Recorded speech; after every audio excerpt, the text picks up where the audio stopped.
He has made it his mission to tackle issues like homelessness, youth and senior empowerment, community development, and cultural awareness.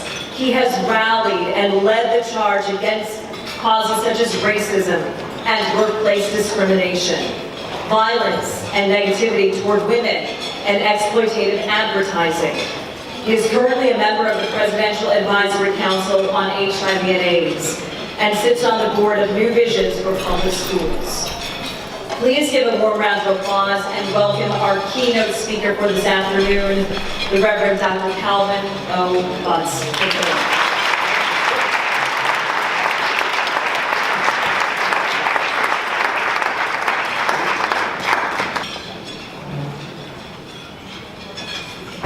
Good afternoon.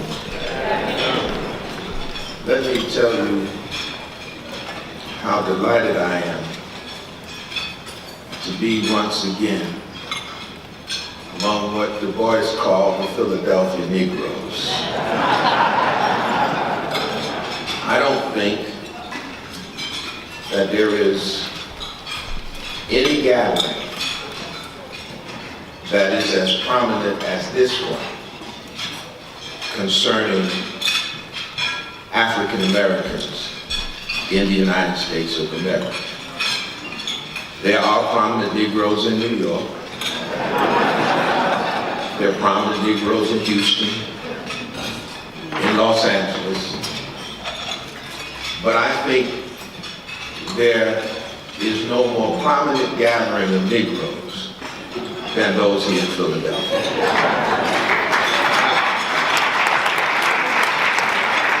I'm pleased to know many of you. That's why I know how prominent you are. And we have learned to put on the patina of prominence even if the depths of prominence are not there. In other words, some of us are faking it until we make it. First of all, I want to say hello and give respect to all the members of the clergy who are here. I'm delighted to see many of you that I know. I will just acknowledge Bishop Ingram as the leader today because he got up and prayed my speech. That's what happens when you mess with them A&E people. They just do that to you all the time. Good to see you, Bishop. I'm also delighted to be able to celebrate Bob Bogle and all of the members of Kappa Alpha Psi fraternity who are here today. That is not to disparage any other fraternity, because I'm so old now I can be Panhellenic. I've got a lot of handshakes. I get cramps when I see some of you coming. I'm delighted to be able to see you. And to all of our elected officials, I'm sorry the mayor had to go, but it was good to see him here. And to the sponsors, those organizations that have helped to make this celebration possible. Bob Bogle, you deserve to be celebrated for keeping this great tradition. And I thank you for inviting me to come again.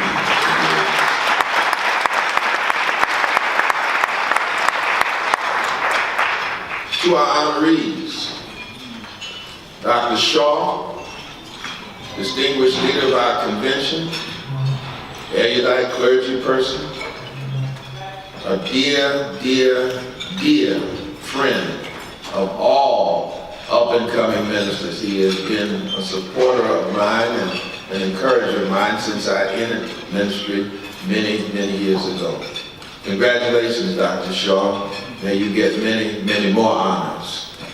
To hear him speak a moment ago about the memories that came across his mind drove me to tears.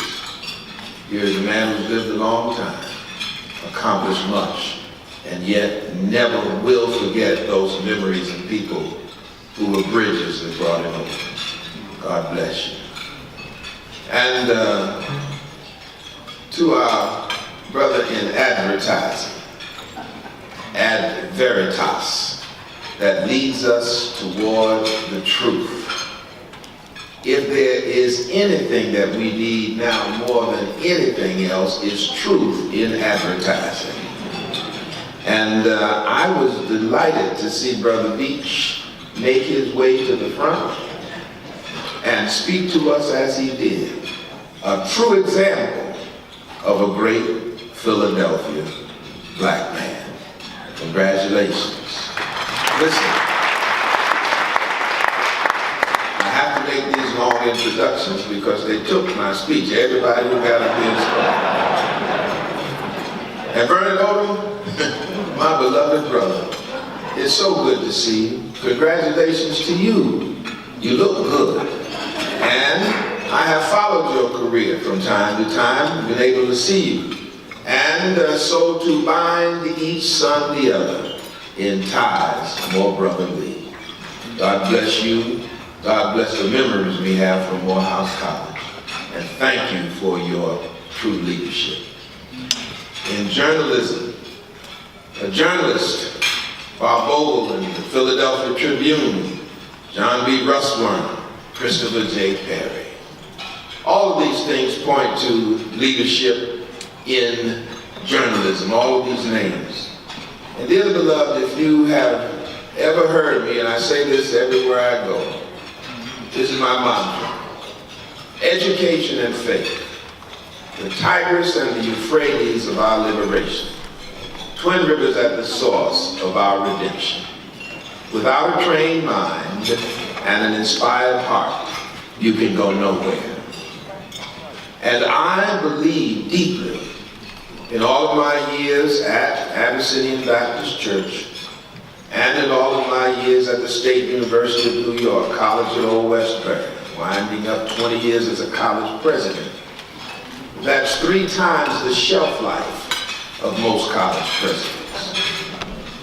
And those two have convinced me that education and faith are primary for our people. But not just for our people, but for all people, especially poor people. And most of the people who live in the United States of America fall under that title, the poor.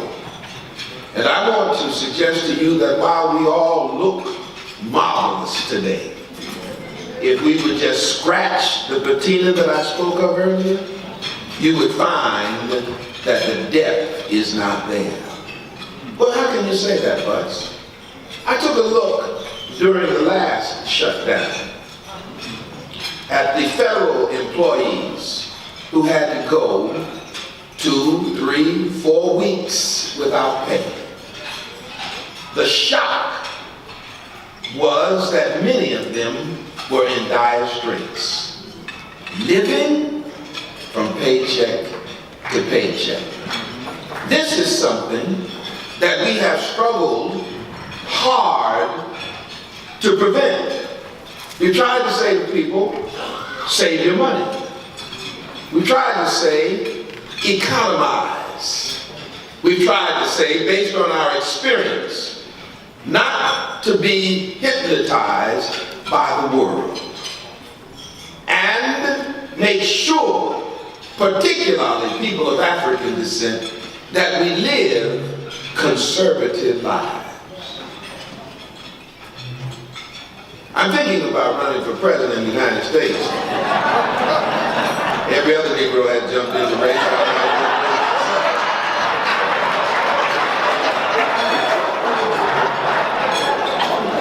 And I would run as somebody who loves America.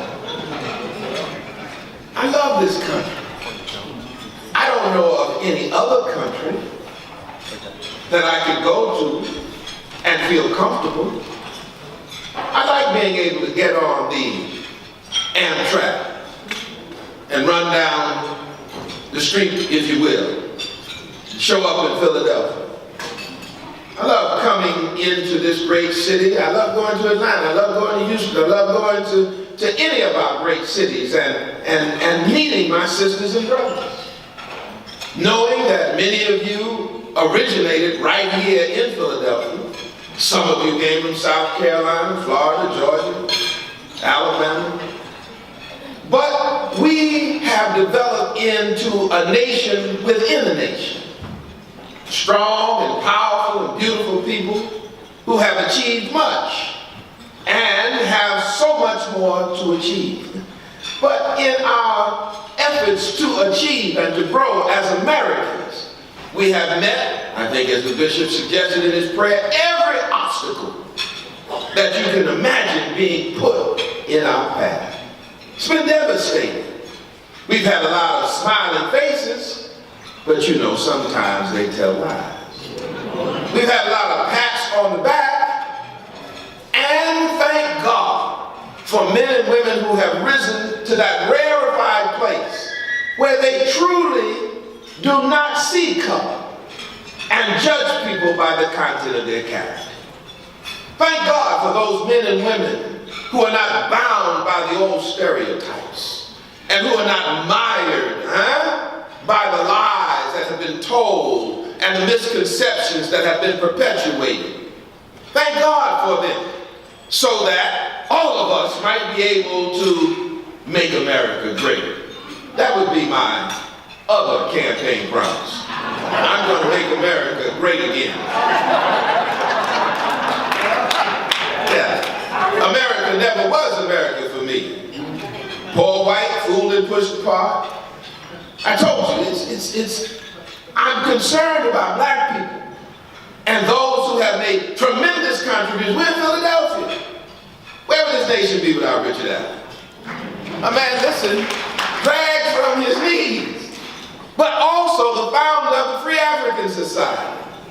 Where would we be if black people had not had a leader like him, who had come together in the interest of our own people, that had been at the very foundation of the rise of a nation? We'd be a poorer place without Richard Allen.